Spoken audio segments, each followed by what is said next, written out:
We're just okay, and we play some Movies. games. We're just okay. Movie games. watchers. Welcome, everyone, to another episode of, or I should say a very special episode of Just Okay Movies. My name is BIGGIESIZE, and I'm here with... Wally.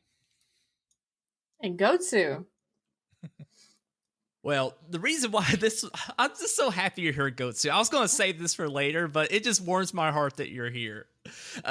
This is a very special episode of Just Okay Movies. A while back, we did an episode just on Star Trek because the three of us are big Star Trek.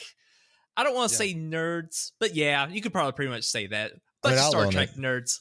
Yeah, I'll own it too. You know, it's a good time, and we just want to talk about it. And we have had a smorgasbord of news since we last talked. Like, it's blown my mind how much. Would you say content. we've had a plethora of news?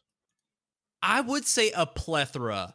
I think that's a good way of saying it as well. More than I would have ever guessed. Like, you know, we've heard about movies coming out. We're like, oh wow, 2 Star Trek movies. That's interesting. But then we've had so much news about the Discovery TV show, and then a possible spinoff TV show, and maybe even 2 more after that. Like, there's just been so much news. But before we go into it, I want to introduce Goatsuu.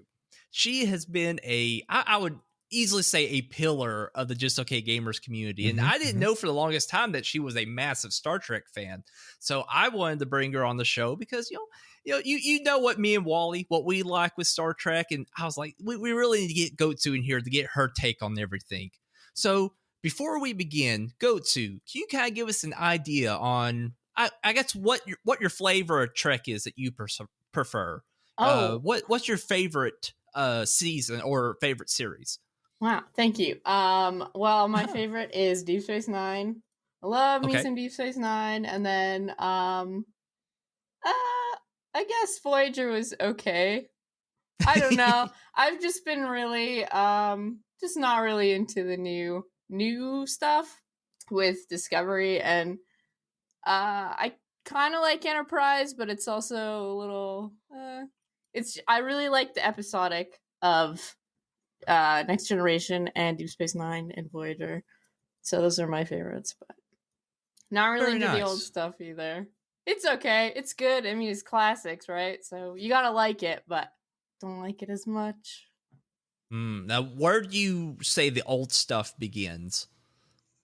The original series. Original series. Original series, and the movies are okay. They're movies. Sure. Oh, come on. The movies are... Yeah. The original series, though, that's a good gateway drug. But, I mean, like any sci-fi fandom, you like it because you know the material, but it isn't what you would show your friends to break them in. Right. Yeah. I started with Next Generation, and I think that's the best place to start for most people. Yeah, it is. That's where I got started, really, if I'm being honest about it. I mean, my dad got me into the films, which then kind of snowballed a little bit into the show. But I didn't really start watching Trek until I was watching Next Generation with my dad. Very nice. Very nice. Yeah, and like we talked about in the last Star Trek episode, I was the same way. Started with Next Generation. I think, and it's so tough. And I know you've had to do it fairly recently, getting some people in the Star Trek and figure out where to begin, Goatsuu. And it's difficult, you kind of want to give them the more recent stuff, but as a fan, the recent stuff isn't nearly as good as some of that older stuff. But then you're like kind of worried, like, oh, maybe this is too Star Trek for them to really get into it. Yeah. I think when Wally and I talked about it, I always felt like season 3 of Next Generation is a really good starting point. Well, it's hard to get anybody into like early TNG even because TNG is now dated. So season 3 is where it gets acceptable to watch, I think. Right. About, it's still first season. I don't know if I would want anyone to go through it unless they are ready to grit their teeth and just power through it. I can't do it. I've watched through them all one time and I can't do season 1, and about half of season 2 I can't stay in. I know that's just me. It's very divisive, but I'm glad that Goatsuu and I are slightly on the same page with the episodic stuff, because some people are really not down with the Deep Space Nine because it's a little bit of a soap opera. I mean, it really is. It is. And Star Trek's a soap opera. You know, it's what do they call it, wagon train in space kind of a thing. But like, You're right. it's very opposite opera episodic, so not everyone likes it. But it's my favorite by far. Very nice. You know, I feel like such a Star Trek outcast. The more I hear like people just absolutely loving Deep Space Nine, and I just could never get into it. I tried really hard, and there were parts I really, really enjoyed, but like it just ranks so much lower down the list for me. And maybe I just need to go back and really revisit it. Are you a reader? Okay. Not really. Okay. I think that's part of it. I don't read. I think it plays like a book. It plays like a series of novels. It's still obviously on for television, but there's an episodic nature to it. The pacing is slow. You have recurring characters. You have plot devices that are contingent upon sticking with it. Unlike almost every other type of Star Trek, where until the latter ones like Voyager and maybe Enterprise, you could come in and come out at will. You get a brief glimmer of entertainment, and then you go about your day. With Deep Space Nine, you were in this for the long haul. It was like catching the soaps, Mom's gonna watch his shows. Interesting. That's an interesting way of looking at it. And maybe it's just an age thing. Maybe I need to just get back in. Maybe I'll enjoy it more. Because there's even some parts of Next Generation I didn't enjoy, when I watched it, years and years ago. And I kind of go back and revisit and have a new appreciation for it. So I really need to do that with Deep Space Nine. Because my favorite, other than Next Generation, and even then, well, I guess I've got to say Next Generation's my favorite series, but Enterprise for me ranks way up there. And that already puts me as a Star Trek outcast because no one likes it. Well, I think you're the only person I've talked to so far. And I don't know about Goatsuu. I think I think Goatsuu, you enjoyed Enterprise, at least to a extent as well. I really liked the first part of it, like the first 2 seasons. Absolutely. And Sure. 2.5. But after the Xindi part, it just got... it's like the new one. It's just one story over several episodes. Yeah, it got full of itself. And it was just really tiring. It was very tiring. You're absolutely right. But I really do like the characters in it. I'm actually kind of shocked you liked Enterprise, but you didn't like Deep Space Nine. Because like Goat said, the characters are continuant, and you get attached to them, and there's a lot of ongoing threading going on. The temporal civil war with the Xindi, yeah, it really jumped the shark. It's a shame because the first 2 seasons were rough because they were new, they were good, and then it finally found its footing after all that temporal civil war shit blew through. But then they decided to pull the plug because it was too late. Exactly. Yeah, and that's, I think, maybe the one thing I didn't care for about Deep Space Nine, and still I haven't seen every single season. I've seen a third, maybe, and that's probably even pushing it of the episodes. And I always liked the real exploration part, really going out there, having those weird interactions with different people and different worlds. And every time I watched Deep Space Nine, I didn't really feel that. But I think you bring up a good point that it still kind of happens. It's just a little more localized with the characters that are on the space station. And maybe now that I'm maybe a little older, I might actually find those intimate relationships and those storylines a little more interesting than I did then. And so I really need to give it a shot because I just hear so much praise for Deep Space Nine. Maybe at the time when I watched it, I was missing something. But that's very good. Well, Goatsuu, I got another question for you. This is the one you always ask. Who's your favorite captain? I want to say Cisco, but I probably shouldn't because I just really like Deep Space Nine. So I thought that he was really good, but there's also a lot that he was missing. Well, the actor couldn't act, but the character was amazing. Well, I thought he was very cool. He was very cool. I just watched the first season not too long ago, and it was really rough. So I think that might have something to do with why you don't like Deep Space Nine. If you didn't watch the whole thing, I didn't like Janeway. I really didn't like Janeway. It's because she was a trope. Sure. I guess probably Yeah, I mean, I guess I like Picard the most. If I gotta pick one, it's the whole. You gotta have the whole crew. It's not Very just one good. person. I agree. It's the whole crew. Everyone wants to talk about the captains because it's the captains. I here's the I have kind of like the inverse problem that Goatsuu has. I burned through Deep Space Nine so quick, and then I latched onto Voyager, and it was the first time watching both as an adult again because I could binge watch it on Netflix. And I love Cisco. I mean, he would easily be my top captain, but for me, it's just I just don't think he had the range acting wise. Like he had about 2 or 3 notes, and he played them as hard as he could. But that's all he could really do for what was essentially a very troubled and dark character. He colored outside the lines because he was experiencing profound loss and pain, and he grew into a new person through his ties to Bajor and stuff, which is actually really intriguing. And considering what he had to work with, I think he did an admirable job. And I just don't think it was big shoes for that actor to fill, and I don't know if you filled them completely yet.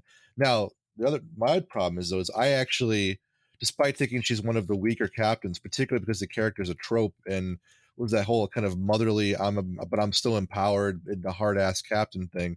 I like Janeway, but I like Janeway because I like cotton candy. I like it because it was bubblegummy and the whole plot of the show was kind of interesting.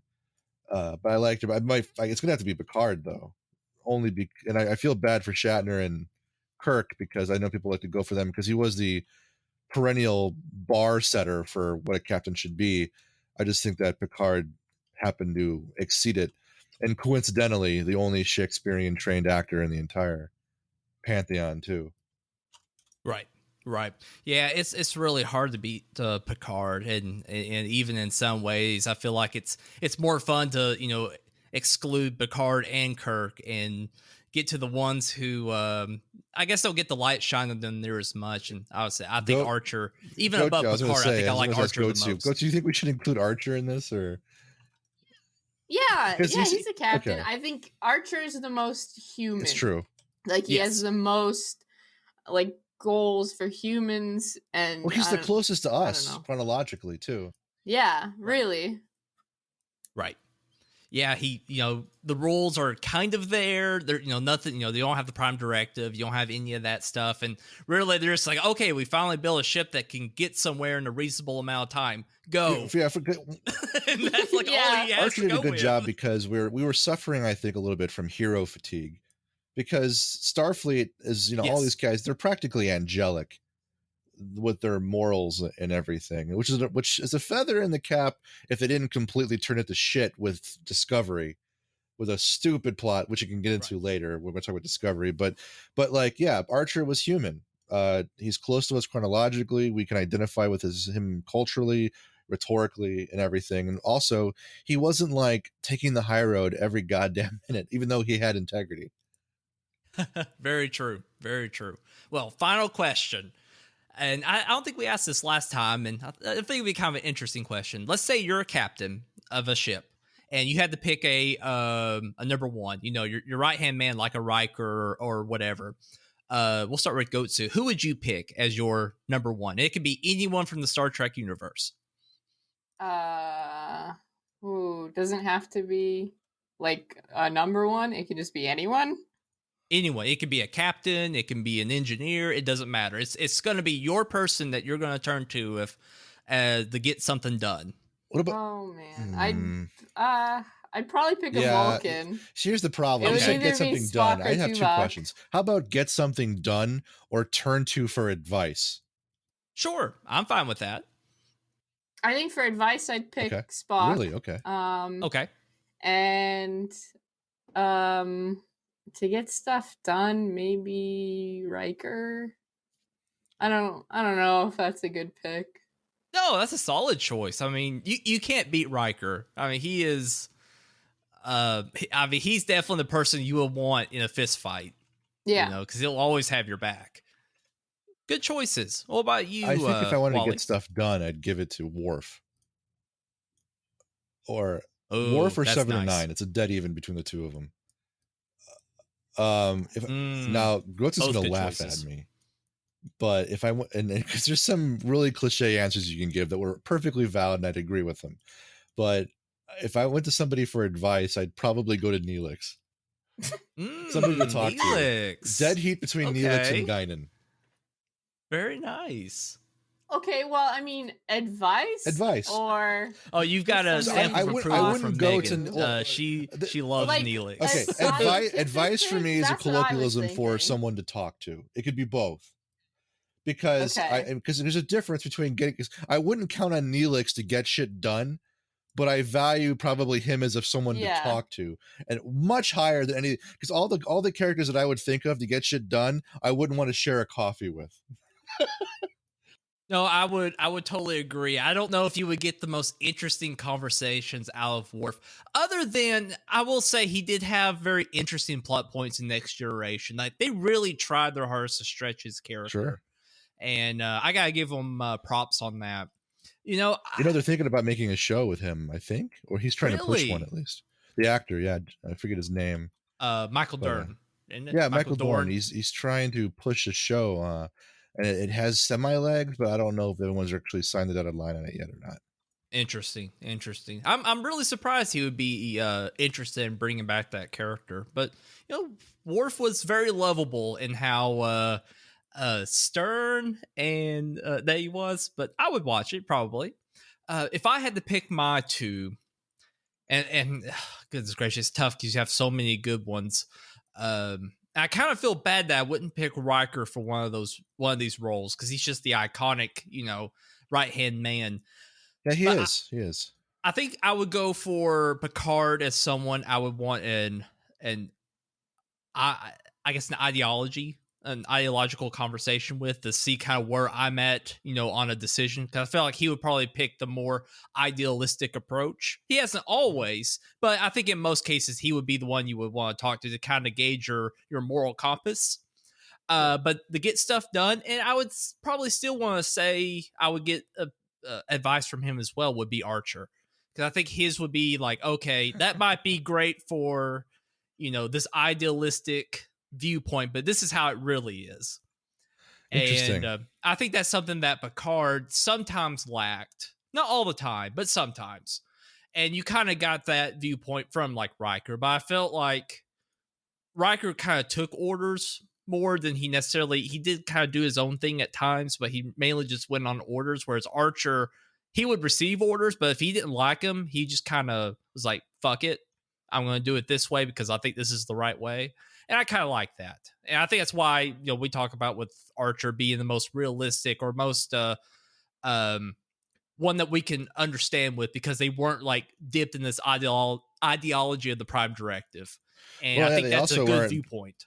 It was, if you really want to drill it down to brass tacks too, you can also make the argument that before the codification of the Federation, humans were still very freedom seeking and curious. Not that we lost our curiosity, but arguments have been made that the Federation as it stands now is a little socialist fascist. Sure. So, Archer's from a more pure area of our way of thinking about space travel. Sure. I totally agree with that.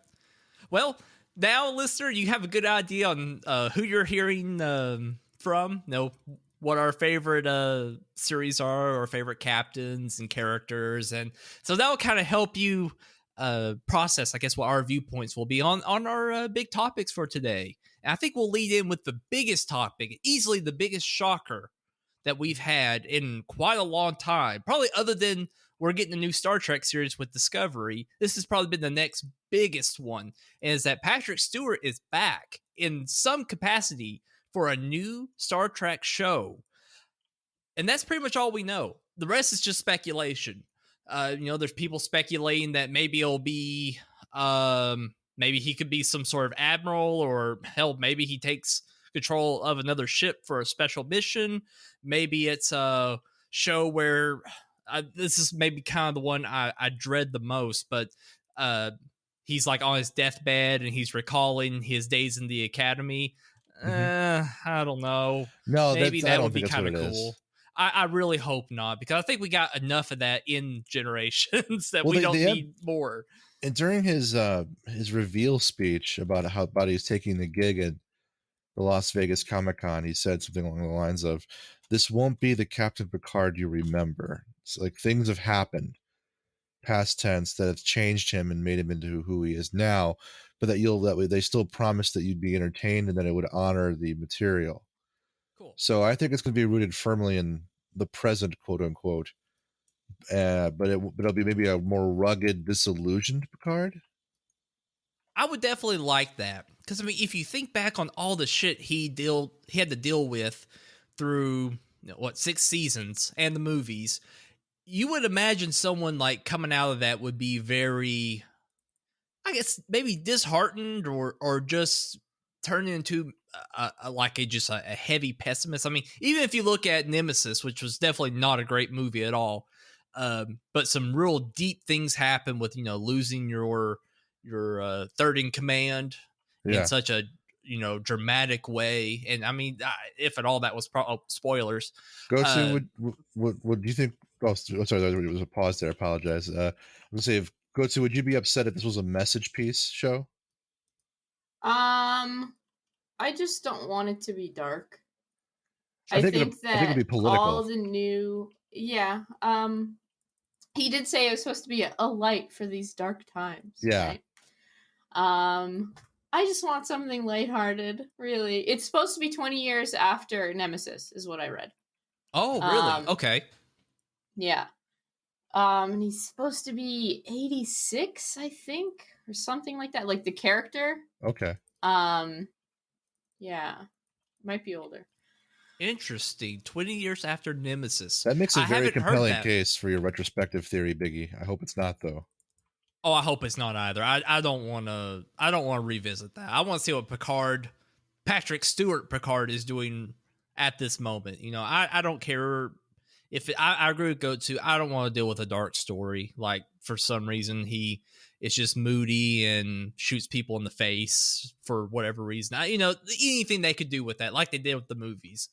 I kind of want. I'm fine with the character being disheartened, sad, maybe lost his way kind of thing, but I don't want it to be dark and grungy. We got enough of that with Star Trek. With Discovery, with the TNG films that were mostly kind of dark and gloomy.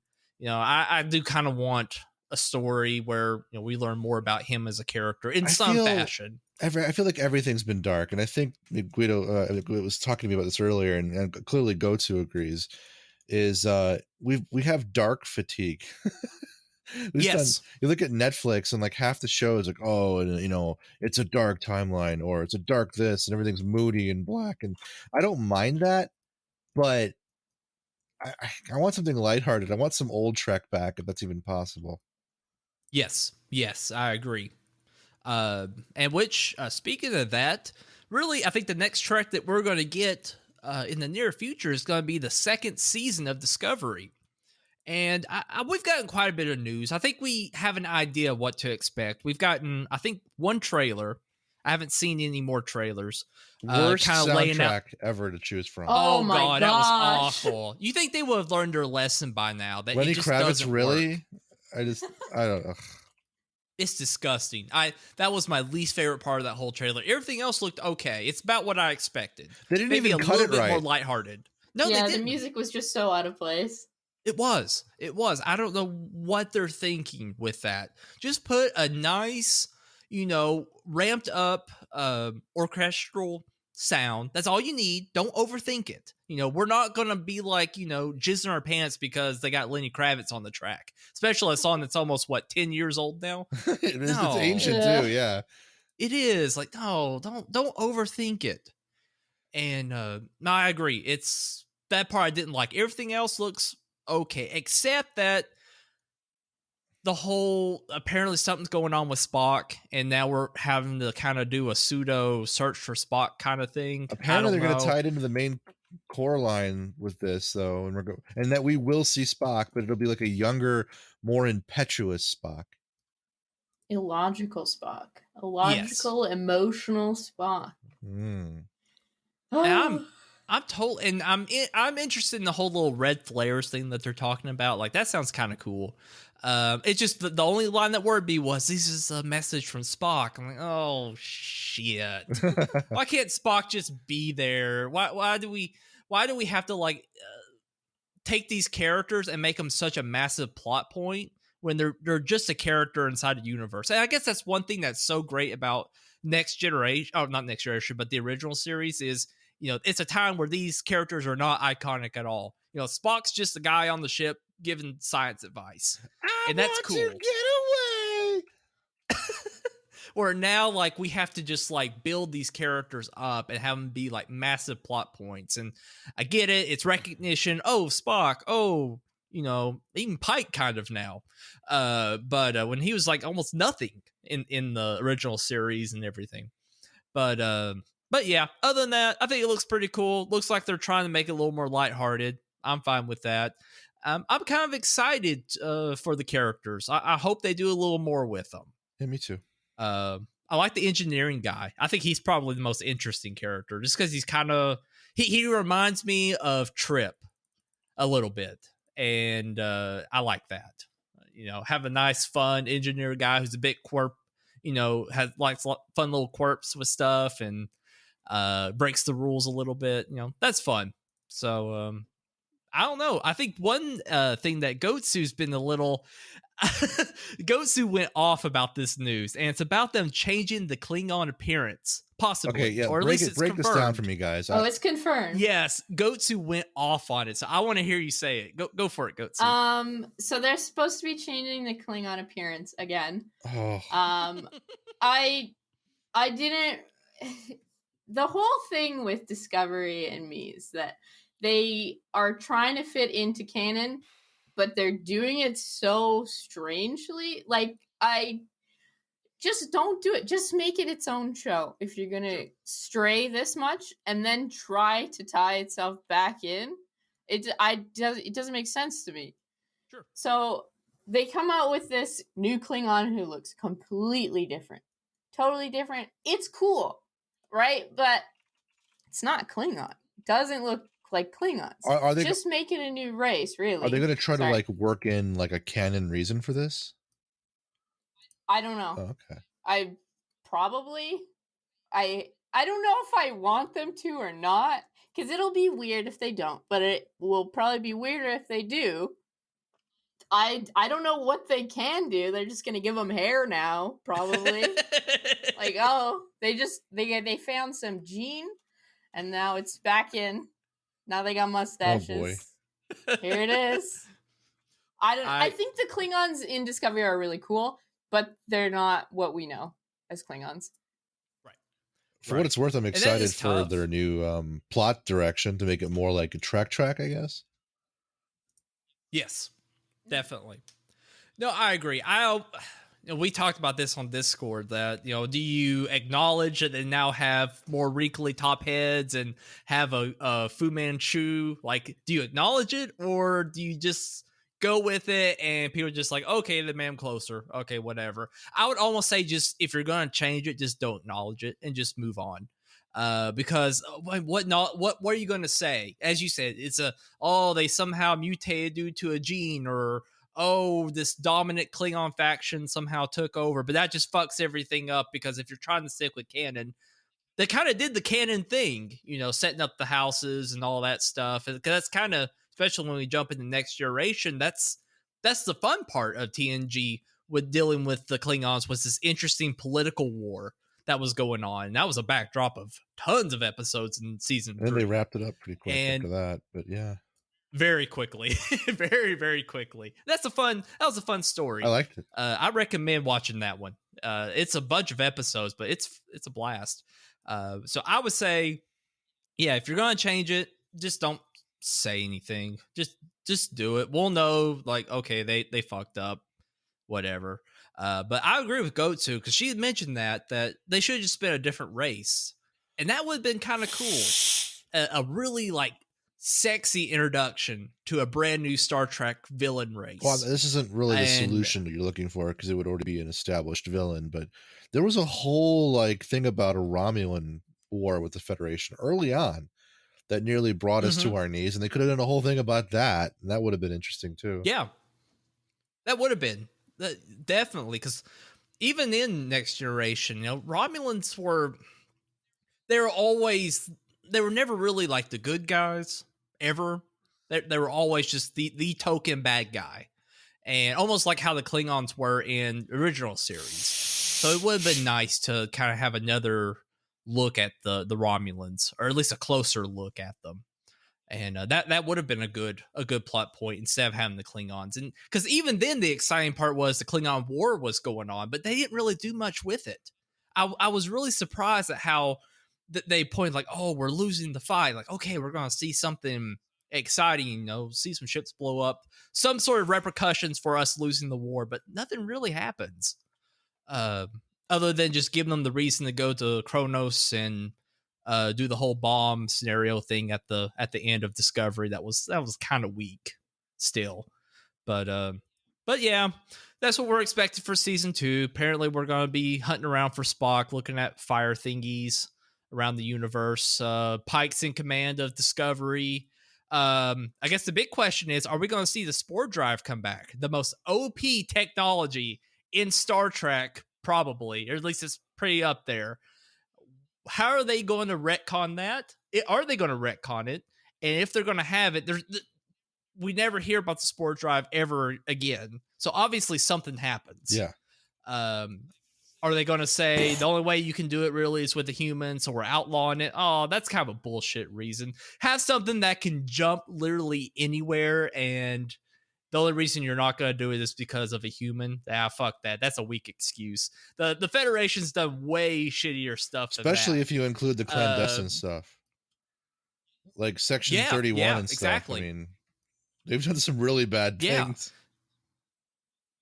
I'm hoping they don't, because they kind of mentioned that a little bit in the episode, like, oh, if we let the Federation know we're using the human, they're not going to allow it, and they're going to get in big trouble. I'm like, fuck that. They've done way worse. This is low on the totem pole of bad shit that the Federation's done, and especially for such a massive payoff. So I'm very interested to hear how they handle that, because we do see the ship going in warp. So maybe that's just because it looked exciting in the trailer, or maybe they just used the warp drive now, as they probably should, because Spore Drive's OP. Any thoughts on that one? On Spore Drive? Yeah. Are we going to see it at all? Oh, man, I have no idea now. I mean, it's clearly not even canon, so I don't know how they're going to tie that bow off. Yeah, I don't know what you could really do with it. Yeah, I agree. I'm hoping they'll just knock it out for some reason and get back to just using warp, but who knows? It is really cool. It is. You have to end it, because it's not. If you really want to tie the whole show into canon, you can't use it anymore. I mean, exactly. But, so they've really backed themselves into a corner with everything. Oh. I mean, I hate to be. They did. I'm still mad about them adding Spock and stuff. Like, oh. No, it's true. I hate to be a fly in the ointment on that, but I can't see them getting out of this without doing some kind of Star Trek equivalent of "it was all a dream," because some kind of like temporal fuckery to make the Spore Drive irrelevant. But hopefully they won't do that. What I was hoping, and I think they set it up perfectly for this to happen, at the very end of Discovery, the evil universe, I forget what they call the Terrans or whatever they're called, they have that technology, but they have it like harnessed in this ship. It's so corny, it's awesome. And they're talking about, oh no, if they actually use it or whatever, it's going to destroy the whole network, and life as we know it's going to explode. Classic Star Trek. Like, okay, great. So like maybe they use it like that one last time to get home, but after that it can't be accessed any longer. So Spore Drive, exactly, like it's done. Like, okay, that would have been perfect. They would have tied everything up in a nice. There's nothing to say they can't do that at the end of the show, and we wouldn't have to worry about it. Still like, okay, guys, they could. We're gonna do this one more time to do this one more thing, and we have to expunge all records of this drive from Starfleet databases so that we can never use it again, or that no one can know about it. And that could totally be how they get away with it. That would be cool. I could definitely go with that. And that would make a lot of sense. But they they could also do what they did in Next Generation, where they separated the disc, and then like in the first couple seasons, and then never talked about it again, never used it, and it just disappeared. Yeah. That's true.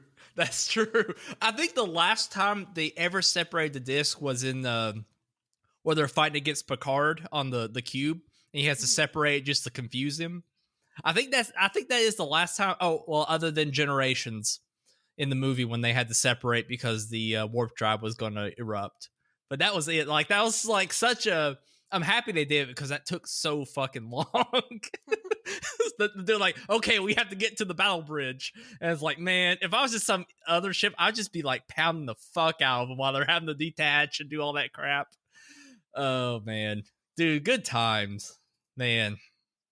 Well, speaking of the movies, though, this is probably the oldest piece of news, and it's been a lot of changes, a lot of revelations have happened since we started getting some of this news. And I think, Wally, we talked about it a little bit in our last episode.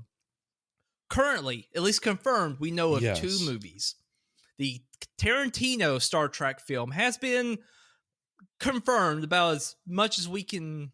It lives and dies. No, like every other it is day. happening. Exactly. That's why I have a hard time saying it's confirmed. It's somehow a thing that Paramount acknowledges in some capacity. That's about the best we know. And that it's probably going to be dark, maybe even R-rated, which I find that very shocking Paramount would allow that. But maybe it could happen.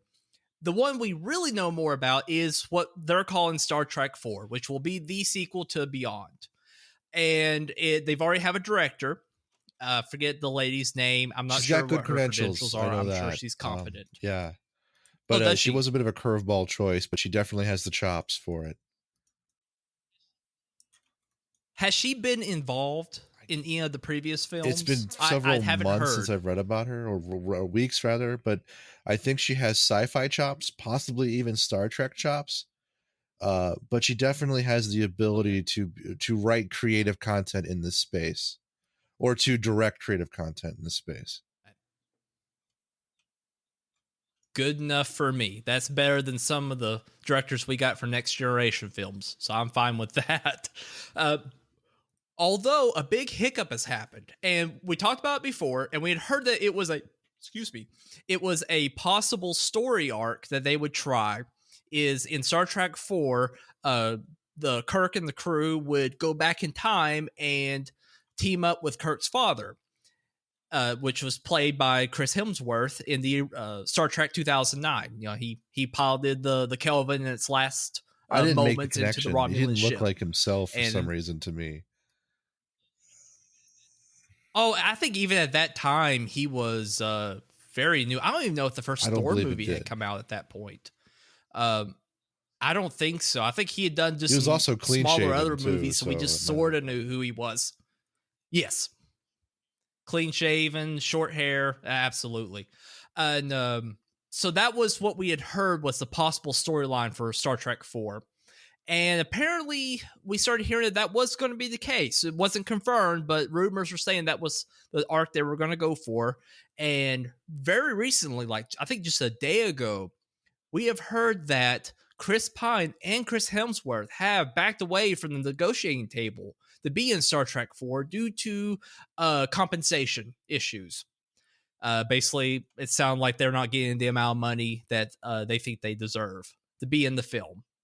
So that opens up a big problem. Maybe not so much Chris Hemsworth, because I guess it's still early enough they could change the storyline, but Chris Pine not being in Star Trek 4, that is a bit of a problem.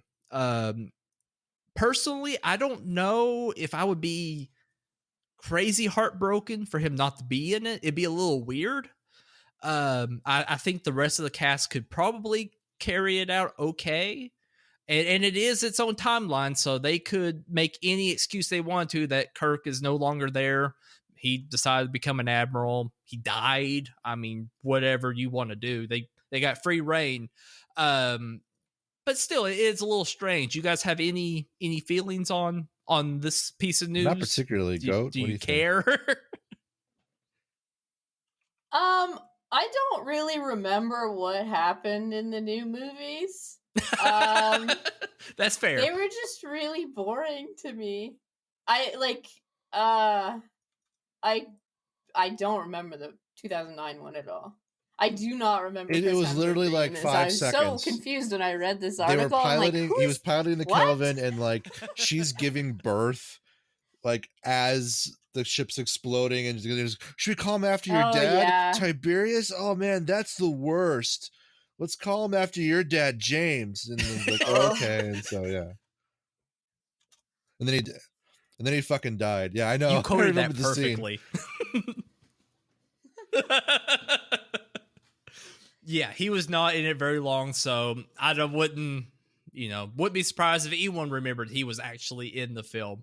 Super long time ago and a very short role. I will say that's probably my favorite part of the whole movie. I love the opening shot with like being close up on the saucer section and like the sound of the ship and the radio chatter. I like that, always got me goosebumps.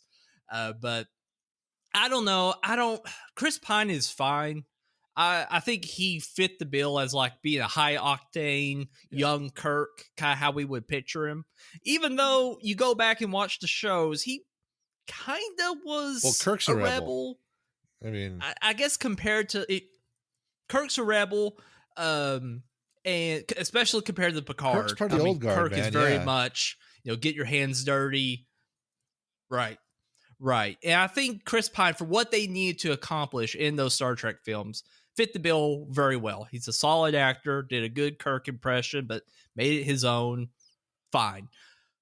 As for would I be heartbroken if he's not in the chair? I don't really think so. I honestly think that Zachary Quinto, if he was going to be the one to take command of the Enterprise as Spock, I think he would do just fine. Bones and all that would be just fine. I don't know if he would really be missed. And I kind of hate to say that because I want him to be there, but I feel like they're good as a collective, but he is not such an anchor like what Patrick Stewart or even Kirk was, that if he fell out of it, the whole thing would fall apart. Like, a Next Generation film without Picard, I would not want to see it because it would not. I agree. I do not think it would work very well. Mm-hmm. I think it would be so weird without Kirk, though. It would. It would be very strange. I don't know how they could write him out, really, other than what you said. Kill him off or promote him. Yeah, that's just. It seems so like, no, you can't do that. It's Kirk, but it's a different timeline, right? So, right. Oh, I don't like it. I don't like J.J. Abrams. It's just not good. It's too much action. Just give me just sit in the room and talk about something. That's the problem, though, man. I'm just like you. I'm just like you. Give me some Star Trek. Give me a fucking boring hour-long actual story with a conclusion and a beginning and like a mystery they have to solve, a stone they haven't unturned that unleashes some great calamity that only great science and great teamwork can solve. And I don't want like giant fucking explosions and action music, but I don't know if we're going to get what we want anymore. That might be past tense. I don't know if it's already. Yeah. It's the same thing with Discovery. It's just, it's not what I know as Star Trek. I think we have a... Oh, sorry, go ahead, Goatsuu. Sorry, no, you go ahead. Oh, I was going to say, I think we have a chance of that with Tarantino. What, to make the boring version? He's got the balls, and he's got the clout that he...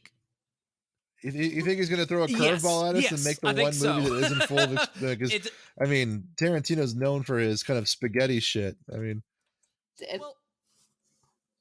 He is known for his dialogue. I think he's also very known much for so, his so maybe dialogue. That is a curveball. Right. Because if you look at like Hateful Eight, I mean, the majority of that film is a bunch of people talking in the cabin and lots of, back and forths are happening. As a viewer, you're kind of changing your allegiances because you learn something bad about someone else. Like, okay, this was the better one.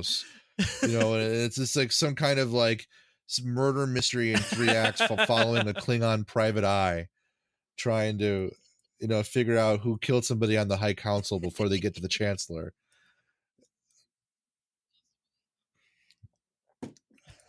Possibly. I mean, I'm very excited to see what he could do, because I don't think a lot of people would question Tarantino's ability to make a solid film. I mean, him as a person, he's a bit full of himself, but no one can say that he does not make a solid movie. And especially with him having the Star Trek license, with his creativity, I think he could make something very interesting that is more character driven than necessarily plot driven, which I think is kind of what we would want. It would be refreshing. Now it's whether or not Paramount would be willing to, suck it up and take the risk. Because I think it's more risky for Tarantino to do something with the property than Paramount allowed him to. Because at this point, Star Trek movies don't necessarily have the best reputation. And having someone who's very sexy like Tarantino attached to the property, especially as potentially being a writer and director, I think could only help lift up Star Trek. So I think the downside's more on Tarantino possibly biting more than he can chew than necessarily Paramount getting a black eye because of allowing him to do what he wants with it. And I kind of like that proposition. So I think ultimately it's good for Paramount to let him do what he wants to do with it, because we are just hurting for something different than big laser in the sky, Enterprise getting fucked up every single movie, everyone screaming at each other and punching each other in the face.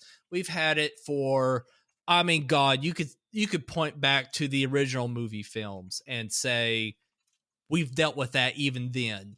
Those were a little smarter, but definitely from generations onward. And that's been like, what, 20 years now? And we're tired of it. We're tired of having these characters that we know and love from a really slick TV show that, we grew up with. We grew as a character and then see them be in their most like primal state. Like Picard swinging around saying one-liners on a ship and punching people. That's not Picard. I mean, that may be a little more Riker. I could see Riker doing that, but Picard's he's the one who ultimately he wants to do the right thing, and sometimes he's got to break his own morals to do the right thing, and that's fascinating. It's not fascinating seeing him blasting people's faces off because they got turned into Borgs and screaming about it. That's gross. Or driving a doom buggy around the desert. That's not Picard. No, you're right. And I'm really hoping.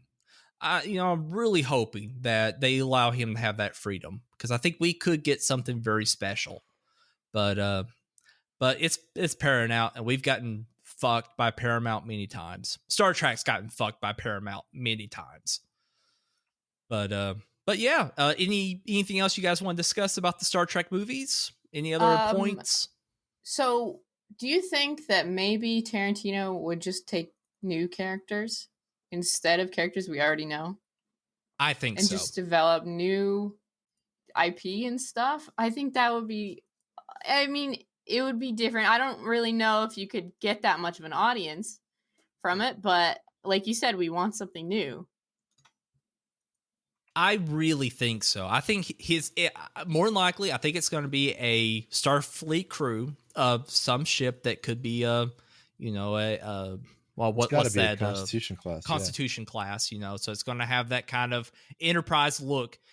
It always got to be either that or an Excelsior, I guess, depending on what era he's wanting to do it in. It's going to have that iconic Star Trek look. And either they're going to find themselves in some sort of situation, as what Wally said, that, maybe they're in the wrong place, wrong time, investigating a murder. Maybe they get sucked in some sort of black hole and they're like in this weird ass dimension. I think it's going to be something like that. And I'm totally like, go for it. Weirder the better. As long as I like the characters and the story is not stupid.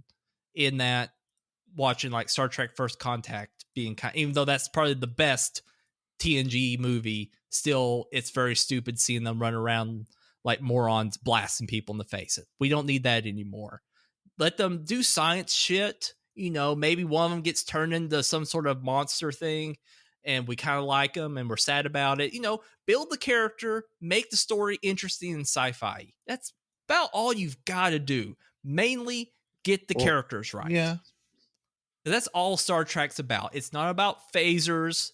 It's not about ships or just a way of getting them from point A to point B. Well, it's the Goatsuu said people it's the in the crew. ship It's is the what crew. made Star Trek so wonderful. Always the crew. And I think they, so far through all the series, they've done a pretty good job. Some better than others. I definitely would say Discovery's the weakest crew we've ever had. But I think they've got something to work with there. I think they could have easily said that about Next Generation first season. They were by far the weakest crew. Patrick Stewart was the only thing holding them together because he's just a fantastic actor. And maybe we'll actually see them grow a lot more in Discovery for season 2. At least that's what I'm hoping. Yeah, it is the first season of a Star Trek series, and they're always going to be just a little off. They're usually god awful. I really would have to say, I think Enterprise had a pretty good first season.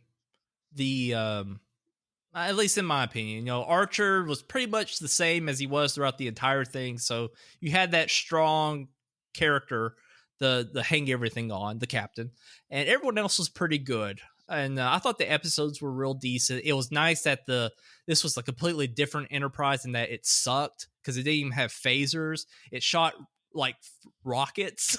Yeah. That was its only weapon, was these shitty rockets. And it didn't have shields. Like, that ship sucked. And they were proud of it. And I love that when they went out, they got their asses kicked. They're like, oh my God, we're terrible. I'm like, yeah, you really are. And that was wonderful. And I think that's what made that show's first season so fun, was how awful they were compared to every other season of Star They were Trek, the ship where of they the were line at their, every single pretty much time, at that point, they were at their pinnacle of technology. Exactly. They were the best. And so yeah, I'm really hoping something like that for the Tarantino Star Trek. But I won't be surprised if it gets canceled. I hate to say that, but really, I'm expecting it any day, that they're just going to say Tarantino just has had enough with Paramount and he's leaving. And I wouldn't blame him, from stories of hearing with when Kirk tried to make Star Trek 5 and the mess. That would be fun. If Tarantino could come back and remake Star Trek 5, I think you could do some pretty cool stuff with that concept. Even if you just use the current Star Trek crew of the Abrams universe, and we're like, okay, we're just going to remake Star Trek 5. We're going to find God. Like, I think I would watch that. That could be a lot of fun. No disagreement here. Yeah. But I mean, it wouldn't take much to make that movie, better than what it is. I mean, you could almost just do probably a super cut. I'm sure one exists, taking the actual good scenes and cutting out like Scotty doing slapstick comedy and the doors breaking all the time, which is kind of funny thinking about it. But in the movie, you're just like, oh, dear Jesus, let this end. But yeah, it is a good time to be a Star Trek fan. I mean, as much as we can sometimes shit about it, and there's definitely lots of stuff to shit about with Star Trek, it's probably one of the best times in probably 20 years, to be a Star Trek fan. And I think we've got a lot to look forward to. And, listener, I hope you stay tuned. We'll probably release these episodes every now and then once some news kind of builds up. And we'll come at you with our opinions and our views. And I want to hear your views. We would love to hear, who's your favorite captain? And what's your favorite we'll series? definitely be giving How updates the on shows affect Discovery you too, as a person? Because, go ahead. Oh, definitely. Yeah, I think we were planning on maybe doing some, maybe every couple episodes we'll release an episode talking about what we think about them. Unless we just like watching it, it's god awful, and we're like, okay, we've really got to talk about this right now. We've got to air this out. This is therapy for us. And but no, it's a good time to be a Star Trek fan, and we definitely want to hear your opinions on it. So please send us an email to justokmovies@gmail.com, or send us a voicemail. You can go to justokmovies.com. scroll to the bottom of the page and you'll find that voicemail number there. I really need to memorize that one. And we would love to hear your thoughts. So, guys, thank you so much for joining me for this episode. I've been, me and Wally have been talking about it forever. Like, we need to do another one. And now it just felt like the good time. And thank you so much for joining us. And you all take care. Yeah, thank you for having me on. Oh, Goatsuu, you will be on every single Star episode Trek buddies you want to be forever. because you are wonderful and you are a gem. Thank you. Yeah, we have our own little hidden Discord group where we just talk about Star Trek, and it's wonderful. I wish you guys could have seen Goatsuu's rant about the Klingons. It blew me away. Like, she was just typing up a storm. Like, this is so fucking stupid. Why do they keep fucking up Star Trek? Just get it right the first time. I'm like, I agree. Hey, sister, I totally agree with you there. Oh, this is nothing compared to when there's Discovery on, because every week I'll just be going off. Oh, I'm so sick of it. Why are they doing this? Well, I cannot wait to hear it. Well, Bye. everyone, thank you for listening and have a good rest of your evening. Bye-bye. Bye-bye.